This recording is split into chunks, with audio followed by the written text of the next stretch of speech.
My guest today is Randi Fine.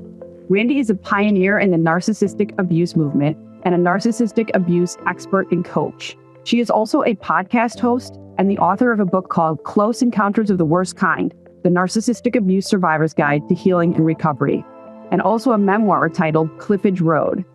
In our interview, Randi talks about narcissistic personality disorder, narcissistic abuse, her own experience of having a parent with the disorder, and what victims can do to enlighten themselves about it, protect themselves going forward, and heal.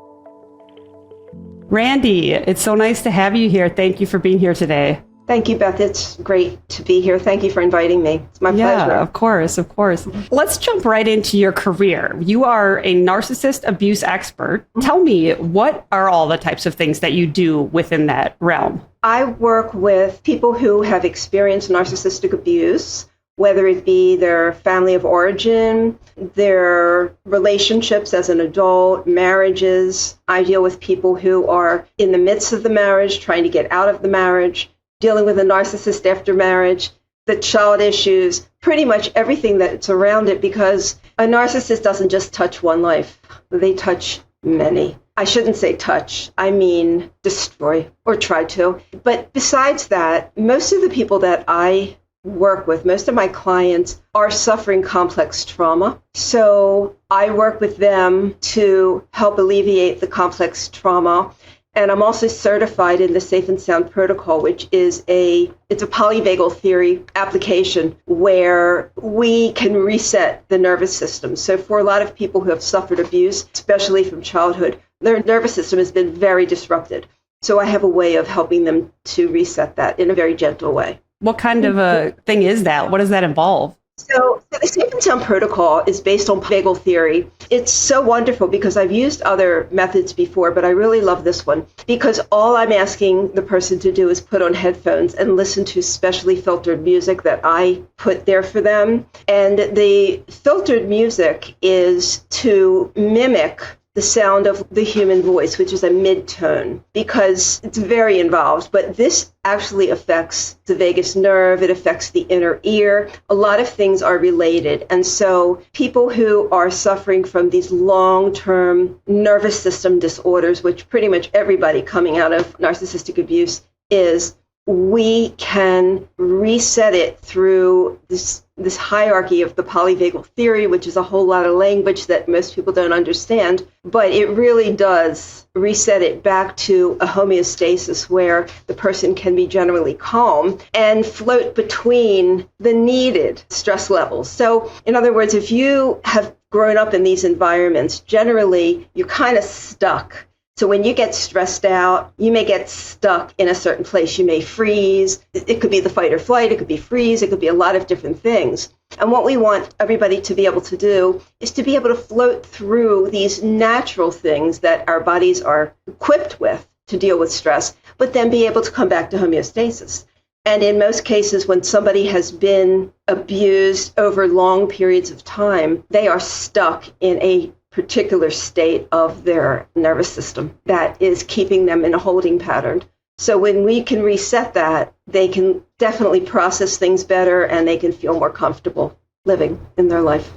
Yeah, that makes sense. It's nice. Amazing. And so I read your memoir, and you had some relationships in your past that I'm not saying that led you to this career, but what do you think did? If not that, or if parts of that, what do you think led you to this interest and then this career? Right. So really coming to understand why my childhood affected my adulthood so tremendously was really based on understanding who my mother was and what her disorder was and how that impacted me for so many years. Because narcissistic childhood abuse, you may not see the effects of it until you begin adult relationships. That's when you're going to start to notice things because your values, your choices, the things that you'll accept are skewed. Your understanding of what love is supposed to be, of what proper treatment is supposed to be, it's all very skewed from that kind of background, from growing up with a mother who has a personality disorder like this. I found that my life was just not working. And then it usually gets to, it really peaks between 40 and 55. That's usually when people finally, where they've tolerated this from their family for so many years, all of a sudden they can't tolerate it one more second. So most people that come to me are adult children of narcissistic abuse. Most of them are coming between the ages of 40 and 55. I was 42 when I figured it out. And that's interesting that it seems like what you're saying is that when these people between 40 and 55 come to you, oftentimes they're kind of like, I can't take it anymore. It's a sudden break. It's a sudden thing where they've tolerated it for 40 or 50 years. All of a sudden, they can't tolerate it one more day. I haven't figured out exactly what causes that to happen. It's just the way our development of understanding ourselves. Do you think in your experience, the people you've worked with, or just your experience of what you've seen of narcissistic behaviors, do you think of narcissism as a spectrum? Like that somebody could have narcissism tendencies, but not be let's call it a full narcissist? There's a difference between having narcissism, which is basically ego or full-blown ego, versus having narcissistic personality disorder. They're extremely different. One is a disorder, one is a natural part of who we are. When we're talking about narcissistic personality disorder, I do not buy into the spectrum theory because a person either is or is not. There is no little bit, they're not a little or more. They just are, because all narcissists do the same thing. They cause the same effect in people, and it doesn't really matter. And it's very confusing for people when they say, well, they might be a little bit narcissistic. No, they either are or they aren't. But where the distinction comes in is that narcissistic personality disorder is a cluster B personality disorder in the DSM-5, meaning that it's in the same classification as psychopaths and sociopaths, which fall under antisocial personality disorder, and histrionic personality disorder and borderline personality disorder. So a person with any of those will have aspects of others. So that's why you see these variations in their behaviors.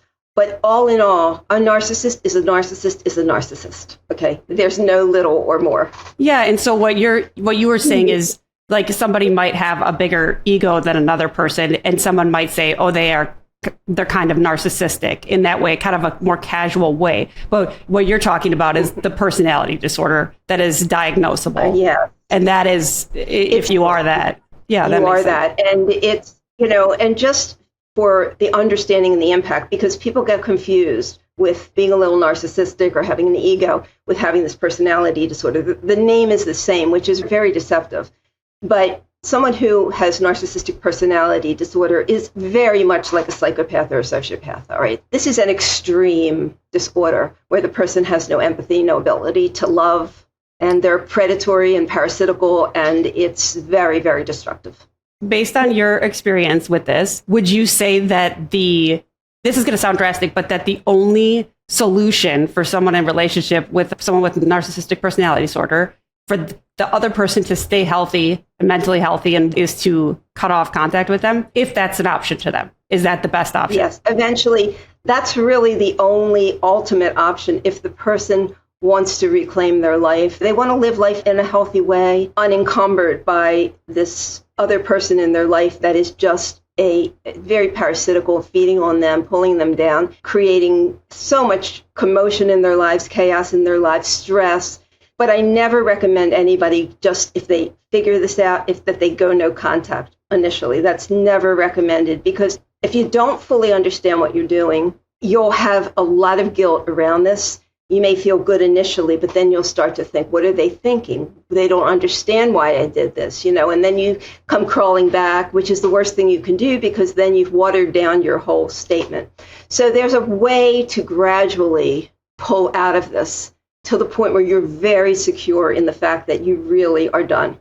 Do you think that it's possible for someone with narcissistic personality disorder to go through some sort of intensive therapy or go through some sort of process that would make them, let's say, better or healthier, have healthier behaviors?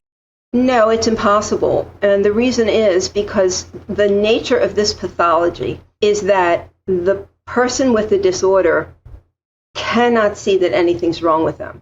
It's not they don't want to see. It's not a choice. It's not a denial. They literally cannot see that anything's wrong with them. And if you have no introspection into who you are and what you're doing wrong, you can't get better. And that's the problem. Narcissists will never, ever seek treatment because they think they're perfect and everyone else is at fault. Impossible. They never get better. Never. So they could be confronted with lots of different consequences of their behavior, and it would still to them, it would be that everybody else is the problem. Right, exactly. What they do is they reconfigure a narrative about any situation, no matter what they're confronted with. And in that narrative, they will always be the victim to themselves. And they believe this. They believe everybody is out to get them and that they're the victim. So you'll never convince a narcissist, no matter how much evidence you can have, recordings, you can have video, it doesn't matter. They will never, ever agree that they have anything to do with this problem. Even when confronted with evidence of it. Oh, absolutely. Everyone tries to confront them. And what they do is they turn it around and they project it back onto you, because since they cannot internalize that there's anything negative or anything wrong with them, it's sort of like they're this Teflon pan. You say something, you bring all this evidence to them, it's like slides right off of them and back onto you, and you become blamed. There's no way for them to ever internalize that, ever believe that. They will never buy into it. They will always reverse it because they can do this. They can change the narrative and believe every word they're saying. So that's the thing, is that they believe it. They believe it on a conscious level. We don't know what is going on unconsciously, but like on a conscious level, what they say, they believe. Yes. Okay. And it's always skewed. And one of the things to remember, if anyone is experiencing this, is because they will not take in anything negative, and they're always blaming and accusing everyone else. So the rule is accusations are confessions. So what they'll do is they'll call the other person everything that they themselves are. So they'll call the other person a narcissist. They'll say that they're cheating. They'll say that they're whatever they are saying. And when they say that, it feels like the other person's being accused, but really what's happening is the narcissist is admitting exactly to who he or she is. Yeah, it is really interesting. And I want to veer a little bit into the compassion. There's a compassionate piece that I could feel towards this, in the sense that I think as we're talking here, they really don't. I know that the behavior is very mean-spirited and destructive and all of that, but in a sense, they believe the stories that they're telling themselves. And so it's not intentional in that sense. And that there maybe could be reasons why they developed this personality disorder. Let me ask you that. Is there a compassionate sort of, not compassionate, let's be back in a relationship with them, but compassionate perspective? To understand what their disorder is. Okay, so what they have is a mental disorder, not a mental illness. And this is something that develops in childhood before the age of 18. And once they develop this, it's usually under some kind of abusive environment, or sometimes they're in extreme poverty. Sometimes they have parents who set the bar too high, whatever it is. Not every child under these circumstances will develop this, because there is a genetic predisposition to it. All children who grow up with a narcissistic parent will have this genetic predisposition, but not every child will develop it. But the one who's the narcissist is one who comes in, it's a personality that they have where they just loathe their life and just choose to never experience it again. When they do that, you're never going to see a true person ever again. You're seeing what's a projection called a false self. The false self doesn't feel anything. The false self doesn't suffer. The false self doesn't feel pain. They feel no remorse. They don't think anything's wrong with them. As a matter of fact, narcissists generally will live a very long time because they don't internalize anything. Life is just a party and everybody's at fault except them. There is really no compassion to be had except for if you are a target of this abuse. The compassion needs to land with you because you are suffering and you are changed. You are not who you were. You are altered. You develop a complex trauma syndrome, among many other things. The narcissist goes about their life and they just move on. They don't feel anything. So to feel sorry for them is really very wasted empathy or sympathy or compassion, because they never hurt. No matter what happens, they don't hurt. So this false sense that they at one point in their life, they hated their life so much they created this kind of new self, and then that one is never hurt. Because its job, the job of the false self, is to make sure this is the only purpose a narcissist serves in life. This is what they think about every day. Their job is to never let the true self feel pain again. So everything a narcissist does is in that effort, because when they give up this true self, when they just shrink away and let this false self represent them, they lose the ability to have emotions, feelings. They can't love. There's no capacity for love. There's no capacity for empathy. There's no capacity for even feeling happy inside. At that point, everything is coming externally, which means they need hostages. They need people that they can suck this stuff out of in order to keep themselves fed so they never go back to that self-loathing place. So the abuse is just their survival mode because they need to eat.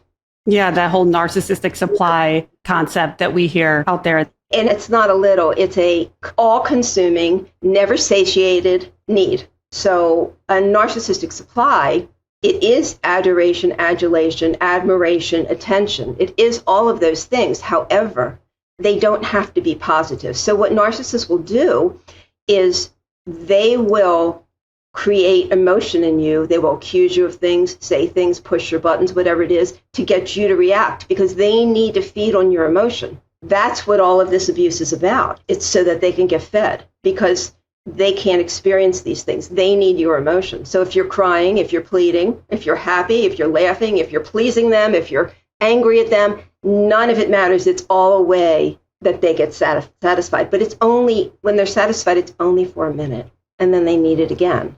They're never satiated. Nothing sticks. That's interesting to me that it could be if a person is crying, let's call them a victim of the abuse, is crying, is carrying on, and that somehow is feeding them too. That's interesting. What do you think that's about? What it's about is everything a narcissist says and does has an end goal. They're motivated in every word they say, in the inflections, in the eye contact, whatever they're doing. It's always to cause something in the other person. And if the other person sits there like a stone, and you've probably heard about gray rocking, if a person sits there like a stone and the narcissist is pushing all their buttons, they don't get fed. So what they want is they want that person to get upset. They need your emotion. They don't have it. So they need it. They need your emotion. And they're also very sadistic. So they enjoy the suffering of other people. They like to know that you're hurting and that they've done it.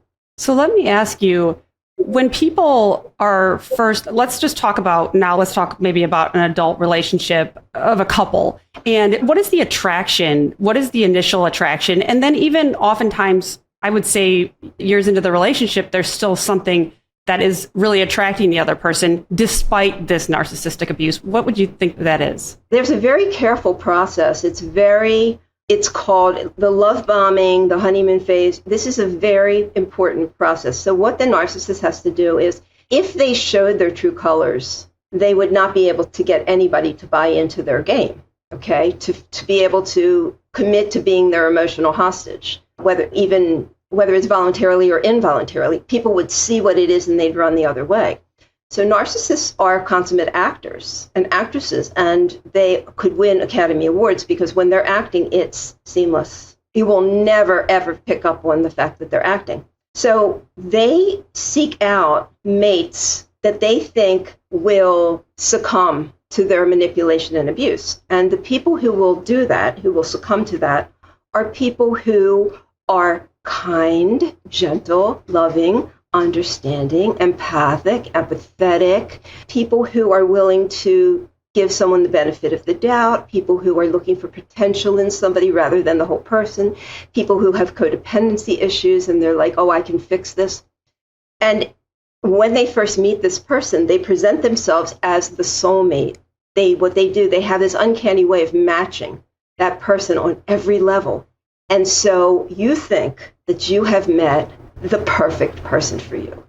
And when you do that, you let your guard down and you begin to share, because they'll say, I want to know everything about you. Tell me, everything that's hurt you. Tell me what you want. These are the things that they stockpile away because they customize abuse to each person based on what they learn about them. During this time, you think that you're trusting this person more than you've ever trusted anybody in your life, and you give up a lot of information. But the other thing that's happening is that narcissists are very charismatic at this time, and the target will often get very high on this person. They're so high they can't even think straight. They're so in love, they're so taken by this person that they can't even think straight. So an addiction forms in their brain because it sets off hormones like oxytocin in their brain. So they become brain chemically addicted to the narcissist. Now, once things change, there's always some pivotal moment. And it's usually when the narcissist is sure they've captured that person. And that would be maybe the person admits to loving them. Maybe they get engaged. Maybe they get married. Maybe they move in together. It's something where the narcissist says to themselves, okay, I got him or her now. When that happens, the facade is gone and the abuser comes out. But the person who fell in love with them has no idea what's happening because they saw the most perfect person in the world. They saw a very loving, giving, empathetic person, and they can't imagine where that person went. So they begin to blame themselves. What am I doing? What is causing this? So maybe if I don't ask so many questions, maybe if I just go along with everything, maybe if I don't argue, maybe if I just let it be his or her way. And they go through this whole thing in their mind of thinking if they just get it right, they're going to get that person back because they're highly addicted to that person, brain chemically addicted. They can go for years going through these things in their head. If only I would get that person back. And they believe they still love that person, but really what they're loving is the imposter they met, not the person they're living with. And so then the narcissist is using many different tactics to break them down. What they want to do is they want to take away the person's sense of self, sense of feeling safe, sense of thriving. So they use tactics to wear that person down so they stop even knowing who they are, what they believe in, and they become puppets and they just listen to everything the narcissist is telling them. So actually what's happening is they are trained not to use their own senses and their intuition, but to listen to what they're being told, the conditioning. So they give up the ability to judge for themselves. And the purpose of this is that if the narcissist can render that person weaker and weaker, they have a guaranteed source, built-in source of narcissistic supply. They don't want that person to leave. They want to wear them down to the point where they can't leave. And so the longer you're with the narcissist, the more you lose who you are. You don't know which way is up, which way is down. You don't know what you believe. You don't know who you are. And over time, it destroys the self. And really, when you're talking about when the person who's in a relationship with them blames themselves, it's not just, oh, I'm blaming myself because they've changed. The narcissist is blaming them as well. The narcissist is telling them you're doing this or you're not doing this or you're in blah, blah, blah. And so it's feeding that idea that they are maybe doing something wrong. It feeds that. Yes, absolutely, it does. The narcissist is blaming them for everything that goes wrong. In addition to their own self-scrutiny, they're also being blamed. So, yeah, they're like, why would somebody who loves me say these things? It's got to be true. And it messes with the head. And a person in this situation cannot get emotional, mental, psychological equilibrium. They just can't. The narcissist is always moving the goalpost, changing the target. So just when you think you know how to please this person, it moves. So you're always off center. And so when you're in the midst of this, it's very difficult to get out. When someone does want to get out, let's switch over to let's say an adult child of a narcissistic parent, and they want to break off contact. What would you say to someone who can't quite do it because they feel too guilty? Because I think that's the typical scenario. And like we said before, you said there's really no place for compassion, but I think a child growing up in that environment, they love their parent. They have taken in this idea that something's wrong with them and not the parent and all that. So I think they often might feel too guilty to break off contact. Or if they do, like you said, they feel so guilty that they will go back. What would you say to people who are either in that situation or maybe they have broken off contact and they feel guilty? They need help. They need to work with somebody who specializes in this because there's so many things that are going on. First of all, narcissistic abuse begins the day that you're born. So the conditioning, the grooming starts from infancy. So it's very much built into you. So your perception, even though you know you don't like the way it feels, you still don't see that the parent is to blame. Very rarely, unless the parent is so overtly abusive and it's very obvious. But in most cases, it's a covert situation. So they don't want to blame the parents. And society, global societies tell us your family is your family's forever. Your mother's your mother. Your father's your father.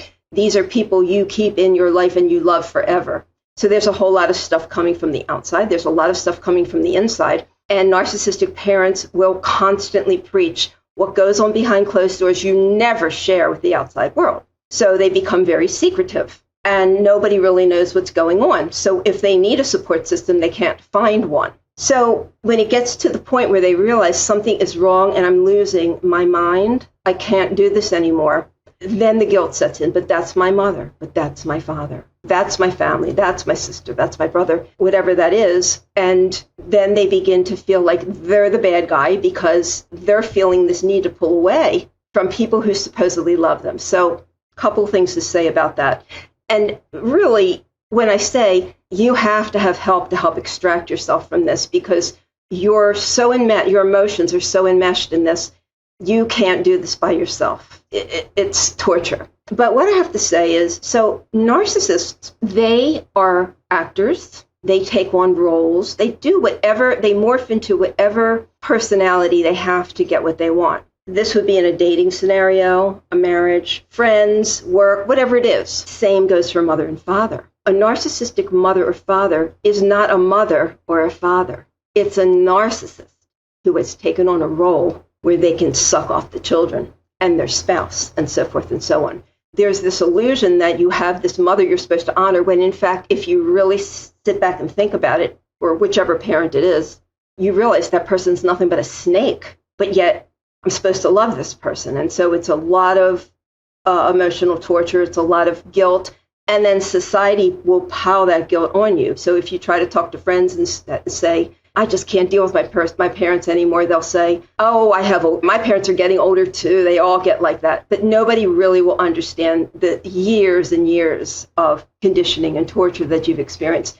So you need someone to help extricate you. And it's a slow process. It's not something we do immediately because the person has to fully come to terms with what they want to do. And when I say that, I mean thinking down the line. What happens when they die? What happens if they get sick?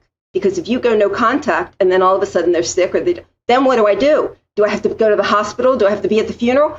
So you have to resolve yourself completely before you make that choice. And if you do make that choice in the end, then you don't have any guilt feelings because you've worked through this process. There's that common thing that I think we all have seen where it's if a narcissist can't control you anymore, they'll control the way other people see you. Is that something that you've seen where that becomes a tactic where there's an attempt to destroy the other person through convincing other people? Absolutely, yes. So that's the smear campaign. There's the discard and then the smear campaign. So narcissists don't see people as people. They see them as objects that they're entitled to use however they want to. They don't see people for people. So as long as they're getting something from you, you have value to them. When they're not, you are nobody. You don't exist. You don't matter. Whether you're a child, a spouse, a friend, doesn't matter. Once you don't give them what they want, you are a nobody. You don't matter. At this point, when either they've discarded you or you've tried to walk away or whatever it is, they realize at this point that there's nothing more to get from you. You can't squeeze blood out of a rock or whatever it is. There's just no more to get. You actually become their arch enemy. And their entire life from that point on is about trying to ruin your life. But they need a team to do this. So they have to recruit innocent people to buy into their narrative. And in their narrative, they're a victim and you have done terrible things to them. So they convince sensitive people that they're suffering, you've left them, the husband's walked away, the wife's walked away, or my parents don't love me, or whatever it would be. And people go, oh, gosh, that's awful. Oh, I'm here for you. So they recruit people that are empathic and sensitive to rally around them. And those people become what's called their flying monkeys. Their job is to just spread all this trash around. So the narcissist's hands stay clean, and all these other people take on this fight for them. They have to recruit. So yes, when they can no longer control you, they control the way others see you. And that's what they do. It's a battle. It's a war. This is intense stuff that we're talking about, because we're talking about people who might be in a co-parenting situation. There are times where it's impossible to completely cut off contact, I guess is what I'm saying. And so I think you see that with co-parents in some situations where the one spouse has really come to a realization that this person truly has narcissistic personality disorder, but they're the parent of my child and now I have to work with them. So what would you say are some strategies someone in that situation could use to at least find a little bit more peace? When you have a child between you and a narcissist, there will be no co-parenting. It will be parallel parenting, okay? Because the narcissist, now you're the enemy, okay? So they're not going to want to do anything to cooperate with you. So you're working with an enemy all the time. It's a very difficult situation. But my advice is that if possible, before you make the decision to leave this marriage with this child, you get support from someone like myself who can help you how to structure this in a way where you can protect yourself and protect your child. If you don't, what narcissists do in divorce situations is they alienate the child from the good parent. And they do this through brainwashing, causing the child's psyche to split into black and white thinking, where they hate the good parent and they love the bad parent and they can't see it any other way. And then the good parent loses the child. And so many things happen because, like I said, it's out and out war when you no longer matter to them. Children, if there's children between you, they are weaponized. They are used to hurt the good parent. And the kids, they don't care. The narcissist doesn't care about their kids. They just want to use them. Was the only real option in that situation where maybe you have a custody agreement, maybe there's something in place that you have no choice, is just minimize communication basically as much as possible? Yes. So there are court-ordered apps that we highly recommend. If you're in a situation like that, when you go to court and you're solving your custody issues, whatever it is, straightening out your custody issues, it's important for your lawyer to ask for that you use this app. There's apps called Talking Parents or Our Family Wizard. These apps are so that all communication between the parents go through this one place, and it is also admissible in court. So everything that's said in this app can be used against either parent, okay? But everything is there. This way, you don't get this incessant texting, you don't get this bashing, you don't get emails. Everything goes through here. Every single bit of information goes through here. And that minimizes a lot of the hostility because the narcissist realizes if they lash out at you on this can be used against them, which often they don't even have the willpower to not do it. So often they will lash out. And so this all becomes evidence for the other parent to use down the line. This is strategy. You have to know how narcissists think, what they do, because they all do the same thing. And so you have to work around them. You have to come in from the back where they're not seeing what you're doing. There's strategies. And that's why I tell people, you can't do this by yourself because you will not understand the strategy. Your strategy is going to be the opposite of what you really should be doing. That's really interesting. I was guessing, and it sounds like this is the case, that when you're working with lots of victims of this type of abuse, that you see patterns. You see patterns in how they are behaving, the victim, and you see patterns in the narcissistic abuse. So yes, that does then lend itself to at least coming up with some strategy. Because what you're saying, it sounds, is that there are patterns, definite patterns. Definite patterns. Narcissists are the least creative creatures on this planet. They get you to think that they're very complex. They are not complex. And when you understand what motivates them, what they want from you, what angers them, you can work around them.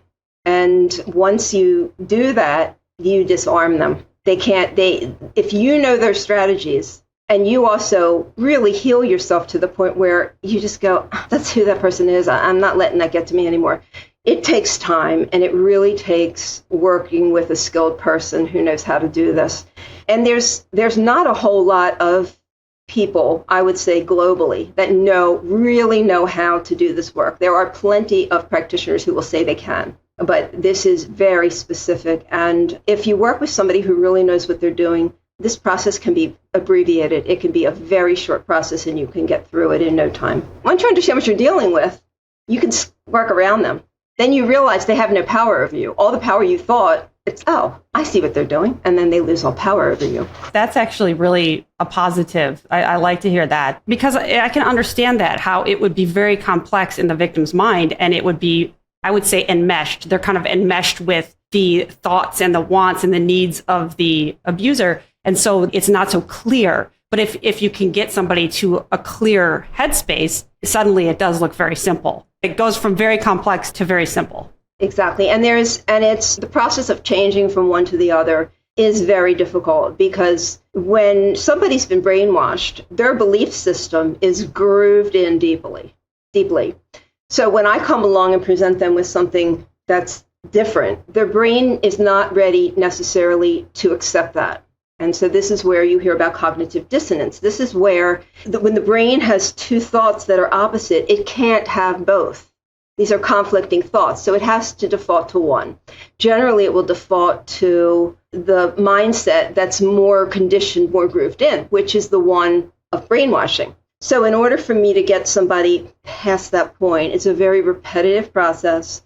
There's a lot of things that I have to say. The person has to see me at least weekly so I can keep this going, because if left to their own devices, they will backtrack. Their own mind will take them in the wrong direction. But once I get them over that hump and they can see it, then they really see it.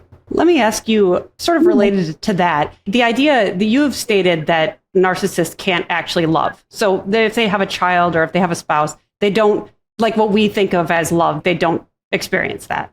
But there is something that the victim sees as love. How does that show itself? How does it present itself for a narcissist? Good question. Really good question. All right. So two things. One of the things is the memory of who that person was. The victim will hold on to that, who that person was, even though they're seeing something different. But then there's this tactic called intermittent reinforcement. And this is what sucks people back in and keeps them stuck. Intermittent reinforcement is used by narcissists when they feel like maybe you're pulling away a little bit, you're catching on, you're angry, whatever it is, you're just not giving them what they want. They will become the perfect person. They will be everything you've ever asked them to be. And that person from the love bombing stage will return. Without understanding this, the victim is going, oh, all my pleading, everything I've done, she finally hears me, they're back, okay? And then they let their guard down. This intermittent reinforcement is peppered in to all the abuse to keep the person thinking. Just when they truly believe that they're with a real monster, then they go, I don't know, what was I thinking? Maybe I'm just not seeing things right. He's wonderful. She's wonderful. Look what they just did. And then it's a cycle of abuse like domestic violence, and they will return back into that monster very shortly, as soon as you let your guard down. Most of the abuse is below the radar. You won't know what's happening to you. Most of it. You may pick up on certain things, but most of what has been done to you and continues to be done to you is way below the radar. Your subconscious mind is being programmed, and you're not even aware of it.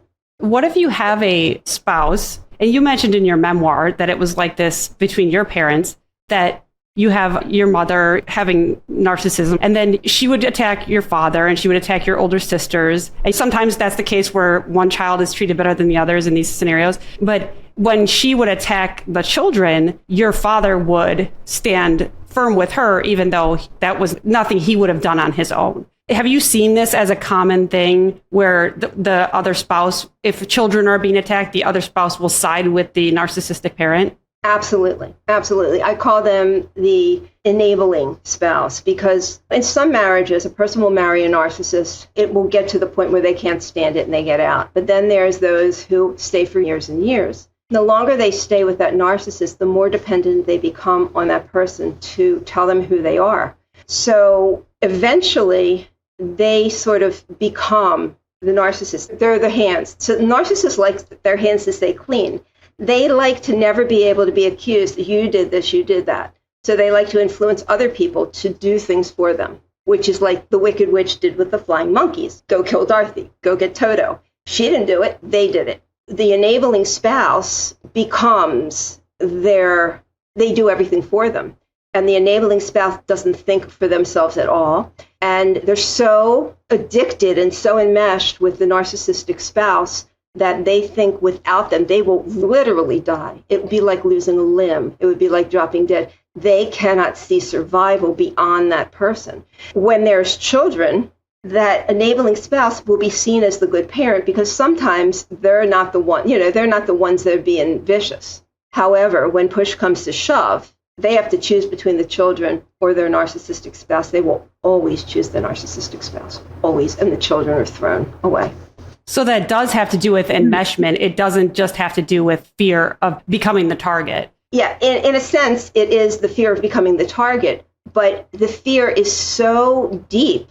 It's not like, oh, she's going to be angry at me or he's going to be. No, it's if I lose this spouse, I will die. I will die. So I cannot go against their wishes. I must do as I'm told. I must do as it is expected of me, because if I don't, I risk my life. If I lose this person, I can't survive. This is how they feel. It's that bad. So in instances where you've seen a couple separate, one of them being a narcissist, do you most often see the narcissist leaving the other person or that other person leaving the narcissist? It really can happen both ways. It's probably 50-50 where the narcissist will discard that person. Generally, what they'll do is they'll do a lot of things behind their spouse's back. Narcissists are very promiscuous. They're serial cheaters because they will never just allow themselves to rely on one source of supply. So their spouse is one source, but they must have others. So they always have people in the wings. They're always cheating, whether it's just online, physical, seeing prostitutes, whatever it is, but they're all promiscuous that way. And so often they will do these things behind the other person's back, and the innocent spouse, let's call that innocent spouse, they don't want to see, even when they see the signs, they don't want to believe it. They don't want to believe it because they're already, all they have to say is, oh, I found this, you're cheating. And then the narcissist, all they have to do is say something that changes their thinking. And it's changed. It's changed. Their own perception doesn't work anymore. So whatever they're talked out of. So this can go on for quite a while. If it gets to the point where there's a lot of contention over this and the non-narcissistic spouse really begins to hold back supply, pressures them, things like that, they often will just leave because there's nothing more to get here. Then there's the situation where people wake up in the middle of these things and get help, get support, and find a way to get out, and they leave before the narcissist is aware that this is happening. And that's really the better strategy, is to get all your ducks in a row, figure it out, but not give any indication. Never say, I'm leaving you, I can't stand this. You give no indication that anything's wrong. You get your ducks in a row, and then you go. So when you deal with, have dealt with these scenarios over and over again through these years and how much experience you've developed with it, seeing it again and again, is that tough for you? No. My opinion is that 25% of the global population has narcissistic personality disorder. I really think that's a mild estimate. I think it's more. But predators walk among us all over the place, and we just don't know. No, I don't internalize this. The only time I do is when I see a situation where a child is really being tortured, where maybe the narcissistic parent is sexually abusing them and the other parent is in denial, and I know this child is being hurt and nobody will pay any attention and CPS won't pay attention and all of those things. It's generally around the children that I will get upset. But as far as adults dealing with this, no, it's like brushing my teeth every day. It's the same thing because it's over and over the same thing every day. And everybody has their own story. And I definitely encourage them to share that with me. I want them to share it because they've never been able to really get it all out. But once they do that, and while they're telling me their story, I already know what's happened. I know what they're going to tell me, but I listen because they need to say it.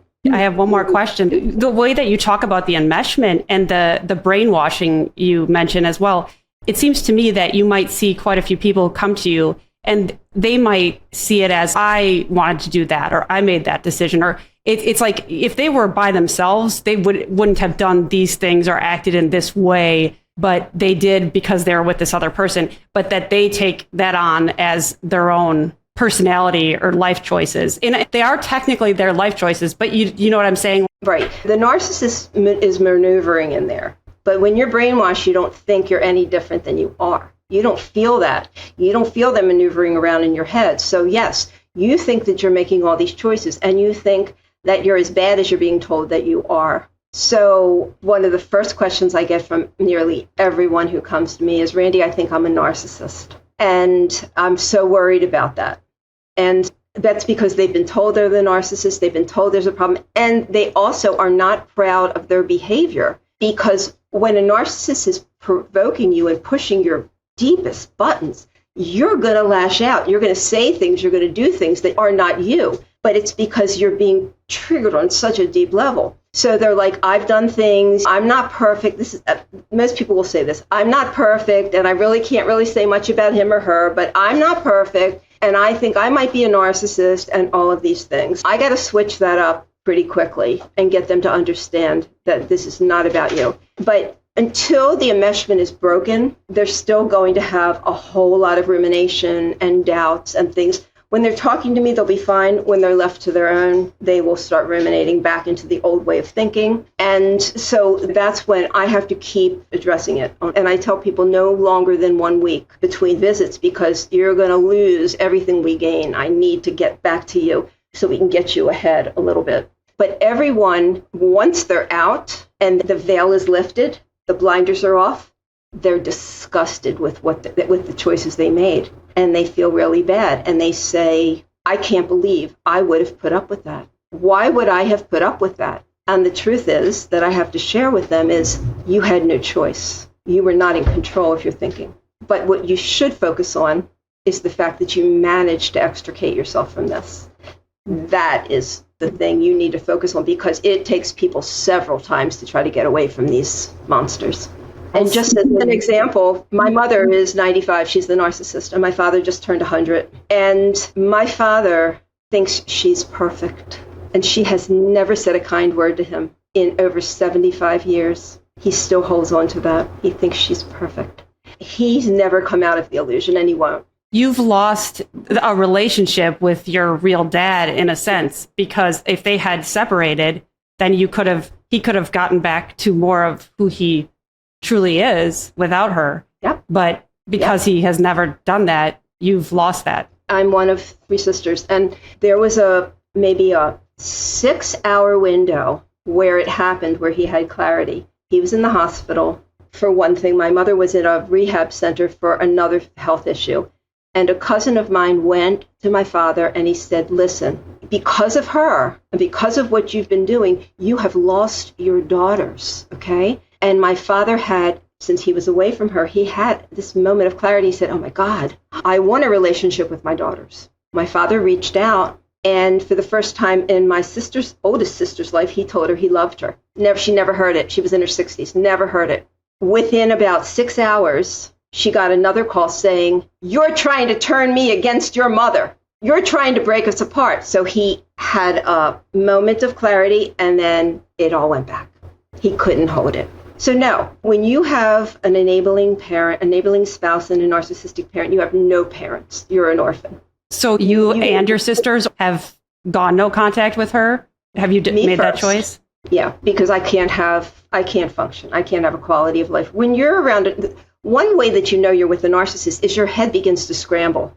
You feel like so disoriented. And so just knowing what's going on in their lives, just knowing about them is enough to scramble my brain. I can't live like this. I mean, I have my own children, I have a spouse, and I have this work that I do that's so dear to me, near and dear to me. I cannot have them in my life. My sisters, my family has been ripped apart, basically. I don't really have my sisters, and one of them died about 2 years ago from a broken heart, from my mother never loving her. She died from that. It destroyed her. I've survived. My other sisters, I can't have a relationship with her. She just wants to attack me all the time, and there's no cohesion to these families. I have my own family. I have my husband and my children and my grandson. Yeah, yeah. You've made a life for yourself. You've made a life for yourself from that. And unfortunately, like you said, your father has made a different choice, but you have made something beautiful after going through that, which is something to be very proud of, I think. And you're helping many others. You're helping so many others. Thank you. It's why I went through it. So I'm a big picture person. I know why I went through this. I know this was my life's work. So I couldn't have done this without what I went through, with that experience. So I'm grateful for it. And I don't hurt over this anymore. I'm completely healed and resolved and happy in my life. Oh, that's so nice to hear. Is there anything else that you want to make sure that we cover? I just really want to emphasize for anyone who's listening, who's even suspecting that this is going on in their life, to please not try to tackle this yourself, because everything about narcissistic abuse is counterintuitive. It is the opposite of logic. Your logic is backwards because everything about them is counterintuitive. I urge you to not try to do this yourself. You will make it worse. You will dig your grave deeper. You will create hostility where there doesn't have to be any. So please reach out to somebody who specializes in this. I work quickly with people. My goal, I'm not like a therapist who wants to keep people for years and years in my chair, just going, how was your week? How does that feel? No, I dive in really quickly. I bring all this stuff up and out, and I want them to be on their way and be happy. So it's not a long process, and it's not an expensive process, but I urge people to please reach out. It's so important. Thank you. Thank you so much for your time. Thank you for giving all this information. I think there's plenty of people who can relate to a lot of this. So I just really want to thank you for being here today. Oh, thank you for inviting me. It's absolutely my pleasure to be with you and to help educate people. If I can save one person, then I've done something good. So true. So true. Thank you so much. You're welcome. Take care. Have a great day.